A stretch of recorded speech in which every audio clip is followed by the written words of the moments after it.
പാലക്കാട് വൃദ്ധ ദമ്പതികളെ വെട്ടിക്കൊലപ്പെടുത്തിയ സംഭവം കേരളമേറെ ഞെട്ടലോടെയാണ് കേട്ടത്.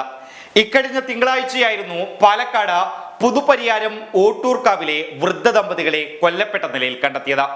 തുടർന്ന് പോലീസ് നടത്തിയ അന്വേഷണത്തിൽ ഈ കൊലപാതകം ചെയ്തത് ഇവരുടെ മകൻ തന്നെയാണെന്ന് തെളിയുകയും ചെയ്തിരുന്നു. എന്നാൽ മകൻ സനലിനെ ചോദ്യം ചെയ്തപ്പോൾ ഞെട്ടിപ്പിക്കുന്ന സംഭവങ്ങളാണ് പോലീസിന് കേൾക്കേണ്ടി വന്നത്. സ്വന്തം മാതാപിതാക്കളെ വെട്ടിക്കൊലപ്പെടുത്തിയ സംഭവം യാതൊരു കൂസലുമില്ലാതെയാണ് പ്രതി സനൽ പോലീസിനോട് വിവരിച്ചത്.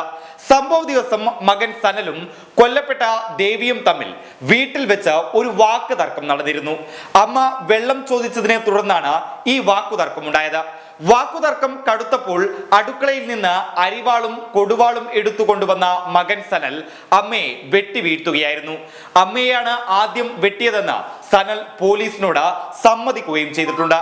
അമ്മയുടെ കൈകളിലും കഴുത്തിലും തലയിലും കവളിലുമാണ് മകൻ സനൽ അരിവാളും കൊടുവാളും ഉപയോഗിച്ച് വെട്ടിയത്. ദേവിയുടെ ദേഹത്ത് 33 വെട്ടുകൾ ഉണ്ട് എന്നാണ് പോസ്റ്റ്മോർട്ടം റിപ്പോർട്ട്. ഭാര്യയെ മകൻ വെട്ടുന്നത് കണ്ട നടുവിന് പരിക്കേറ്റ് ചികിത്സയിലായിരുന്ന അച്ഛൻ ചന്ദ്രൻ കിടക്കയിൽ നിന്ന് നിലവിളിക്കുകയായിരുന്നു. അപ്പോഴാണ് അച്ഛനെയും സനൽ വെട്ടുന്നത്. 26 തവണയാണ് സനൽ പരിക്കേറ്റ ചികിത്സയിലായിരുന്ന അച്ഛനെ വെട്ടിയത്. വെട്ടേറ്റ് ഇരുവരും പിടയുമ്പോൾ സനൽ ഇരുവരുടെയും മുറിവുകളിലും വായിലും കീടനാശിനി ഒഴിക്കുകയായിരുന്നു. മുറിവുകളിൽ വിഷം കയറി ഇരുവരും മരിച്ചു എന്ന് ഉറപ്പാക്കാനാണ് കീടനാശിനി ഒഴിച്ചത്. കൊലപാതകം നടത്തിയ ശേഷം ഇയാൾ അച്ഛൻ കിടന്ന മുറിയിലെ ശുചിമുറിയിൽ നിന്ന് രക്തം കഴുകിക്കളയുകയായിരുന്നു.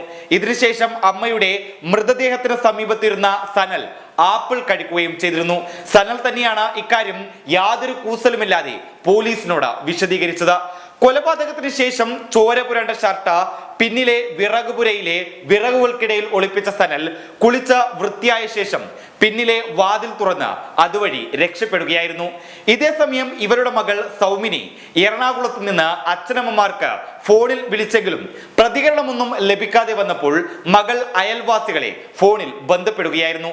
തുടർന്ന് ബന്ധുവും പഞ്ചായത്ത് മെമ്പറുമായ രമേശും എത്തി അന്വേഷിച്ചപ്പോഴാണ് ദേവിയെയും ചന്ദ്രനെയും കൊല്ലപ്പെട്ട നിലയിൽ കാണുന്നത്. ഇവർ താമസിച്ചിരുന്ന പ്രദേശത്തിന് തൊട്ടടുത്തുള്ള ഉമ്മിനി എന്നിടത്ത് പുലി ഇറങ്ങിയിട്ടുള്ളതിനാൽ നാട്ടുകാർ ആരും പുറത്തിറങ്ങിയിരുന്നില്ല. സ്ഥലത്ത് നിന്ന് ശബ്ദമൊന്നും കേട്ടിട്ടില്ല എന്ന് നാട്ടുകാരും പറയുന്നുണ്ട്. ഇതേസമയം കൊല നടത്തി ബാംഗ്ലൂരിലേക്ക് രക്ഷപ്പെടാനായിരുന്നു സനലിന്റെ നീക്കം. ബാംഗ്ലൂരിലെത്തി പ്രതി ഒളിവിൽ പോകാൻ ശ്രമിക്കുന്നതിനിടയിൽ തന്ത്രപരമായി പോലീസ് കുരുക്കിയ വലയിൽ സനൽ അകത്താകുകയായിരുന്നു. അച്ഛനും അമ്മയും മരിച്ചുവെന്നും ഉടനെ ഇവിടേക്ക് എത്തണമെന്നും സനലിനോട് പോലീസ് പറഞ്ഞു. ഇതോടെ തന്നെ പോലീസ് സംശയിക്കുന്നില്ല എന്ന് കരുതിയ ഇയാൾ ഒന്നും അറിയാത്തതുപോലെ സ്ഥലത്തേക്കെത്തി. നാട്ടിലേക്കെത്തിയ പ്രതിയെ പോലീസ് ഉടൻ പിടികൂടുകയായിരുന്നു. പോലീസ് ചോദ്യം ചെയ്തപ്പോൾ ഒട്ടും കുറ്റബോധമില്ലാതെയാണ് താൻ നടത്തിയ കൊലപാതകം പോലീസിനോട് ഇയാൾ വിവരിച്ചത്. അമ്മയെ വെട്ടിയ വടിവാളിൽ അവരുടെ മുടിയും തെളിവെടുപ്പിനിടെ കണ്ടെത്തിയിട്ടുണ്ട്. വെട്ടാൻ ഉപയോഗിച്ച മറ്റൊരു അരിവാളും കണ്ടെത്തിയിട്ടുണ്ട്. വീടിന് പിന്നിലെ വർക്ക് ഏരിയയിൽ പുസ്തകങ്ങൾക്കിടയിലാണ് ആയുധമിട്ടത്. ഇത് പോലീസ് എടുത്തു കാട്ടിയപ്പോൾ അതിൽ അമ്മയുടെ മുടി കണ്ടപ്പോഴും പ്രതിക്ക് യാതൊരു ഭാവഭേദമൊന്നും ഉണ്ടായിട്ടില്ല. വിഷക്കുപ്പി കുളിമുറിയുടെ സൺഷെയ്ഡിൽ നിന്നാണ് പോലീസ് കണ്ടെത്തിയത്. മുംബൈയിൽ ജ്വല്ലറിയിൽ ജോലി ചെയ്തു വരികയായിരുന്നു പ്രതിയായ സനലിന് കോവിഡ് പ്രതിസന്ധിയെ തുടർന്നാണ് ജോലി നഷ്ടമാകുന്നത്. ഇതേ തുടർന്ന് ഏറെക്കാലമായി അച്ഛനമ്മമാർക്കൊപ്പമായിരുന്നു സനൽ കഴിഞ്ഞിരുന്നത്. കടുത്ത ലഹരി വസ്തുക്കൾ ഇയാൾ ഉപയോഗിച്ചിരുന്നുവെന്നാണ് പോലീസിന് ലഭിച്ചിരിക്കുന്ന വിവരം. കൊല നടന്ന ദിവസം രാത്രി 9 മണി വരെ സനൽ വീട്ടിലുണ്ടായിരുന്നുവെന്ന് പോലീസിന് വിവരം ലഭിച്ചതാണ് കേസ് അന്വേഷണത്തിൽ ഏറെ നിർണായകമായത്. News desk public Kerala.